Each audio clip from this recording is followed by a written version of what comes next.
Meet Dillon Ford, a typical 16-year-old. He likes time with his friends and family, enjoys various sports, and is excited about getting his driver's license soon. Yes, I'm really looking forward to it. It's going to be fun for me because I finally get a little bit of freedom to drive where I want to drive and not have to disconvenience my mom or my dad. So I think that would be really awesome for me. He's got a normal relationship with his brother. Even though we argue a little bit, you could just see that we have a very strong relationship with each other. And it's just very cool how close we are. He has plans after graduation. I could be going to Texas. I could be going anywhere. I really don't know. And even though those plans are not crystal clear, he already knows his major. Psychology. Because then I could try to be a counselor for people that are in wheelchairs. But why would he want to counsel people in wheelchairs? Because that is the only life Dillon has ever known.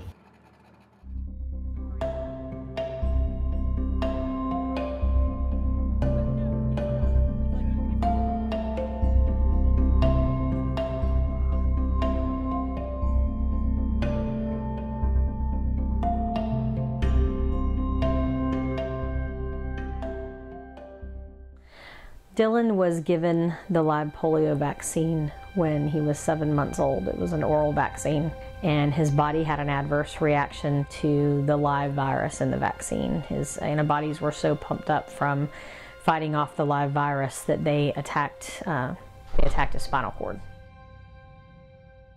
Initially, we didn't know that he was going to be in a wheelchair.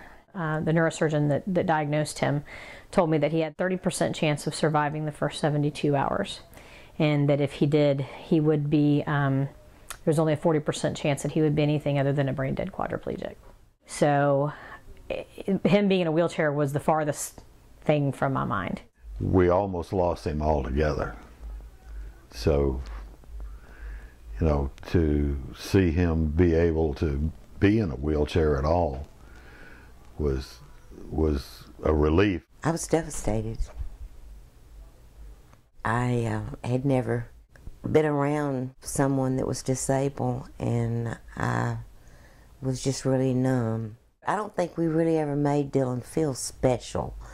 He was just one of the grandchildren. You know, when Trevor started getting old enough to play sports, it really started to affect Dillon, because Dillon would sit on the sidelines and you could tell he wanted so much to compete. And so we found a Miracle League baseball league for children with disabilities. And he enjoyed it. It just wasn't a very competitive sport like I think Dillon wanted to play. I mean, he wanted to play football. He wanted to wrestle. He wanted to be more physical. And so Jimmy happened to see that there was a Brooks event and said, we need to take him to that tomorrow. I asked Dillon, I said, you want to go watch? You know, we went totally as spectators, and we got down there and met the people, you know, that were playing, and was introduced to the adaptive program, you know, Brooks adaptive program. And from then on, you know, Dillon has been a part of that family, and they have helped him tremendously. So what sport did he choose? Brooks offers basketball, tennis, rowing, and archery. They set up road races for the organization, and all are adapted to those confined in wheelchairs. What captured Dillon's attention to the point he would call his teammates family?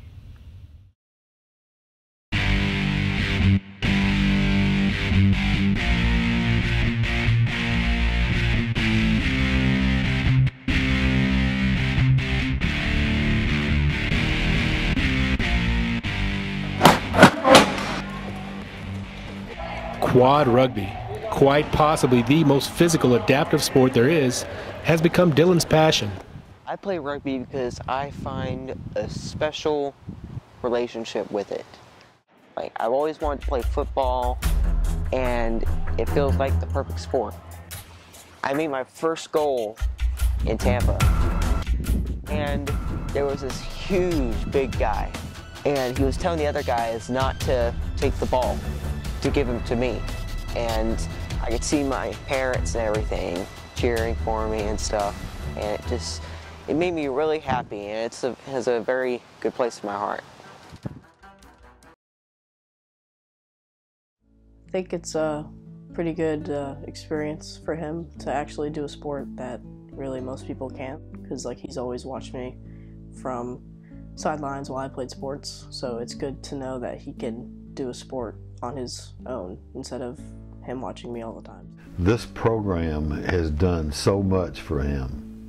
Almost all of those guys are paralyzed because of injury. He had been paralyzed since he was 7 months old. He has never known what it was like to walk. And this program has made his life more complete. I love it, but I can't watch it. And I think that's mainly because I know all that has gone through his life. So to me, it's scary because I'm afraid he's gonna get hurt. But I do make a point to go see one game a year. The first tournament that we attended, and they just immediately, even though he was a little guy, he was only 12, they immediately welcomed him and invited him to come to rugby practice on Tuesday. And when he saw the competitive nature of the game, that was a huge draw for him. The first practice, they put him in a rugby chair, and he was immediately like the little brother. And it was just nothing like he had ever experienced. He said, you know, Mom, I've never been around that many people in wheelchairs who weren't sick. You know, he made a comment when we came home. He says, you know, for the first time, I feel like I belong somewhere. You know, he sees all these other guys in wheelchairs that have normal lives, that have girlfriends, that, you know, that drive on their own, that do all this stuff. And I think that opened his eyes, you know, and it's an incredible program, and it reaches out to a lot of people, and it surely makes a difference. I've gotten a lot stronger. It's easier to do things, and I lost a lot of weight when I started playing rugby, so it's changed me a lot. When I was young, I was used to watch him play video games and stuff and see how he would do it. Anything that we basically can do, we try to do together. We always just make fun of each other and joke around and just basically do anything any other two boys would. He's just a good leader, and he shows good compassion. I see a young man that's bright, and despite being confined to a wheelchair, has unlimited potential. I definitely don't see him as being handicapped. You know, I don't see him as being any different. I mean, he's one of my kids. He's a very good kid, and I just, you know, I see one of my boys. I'm very proud of him. He's really no different than the other 6 I've got. He can't walk, but in every other aspect, he's just perfect. When I look at my son, I always say that I see everything that is good in me. You know, everything that I ever wanted to be. And I see his determination. If God came to me today and said, I will give him his legs, but it meant changing the man that he is becoming, that I wouldn't do it. Because my son is a beautiful human being.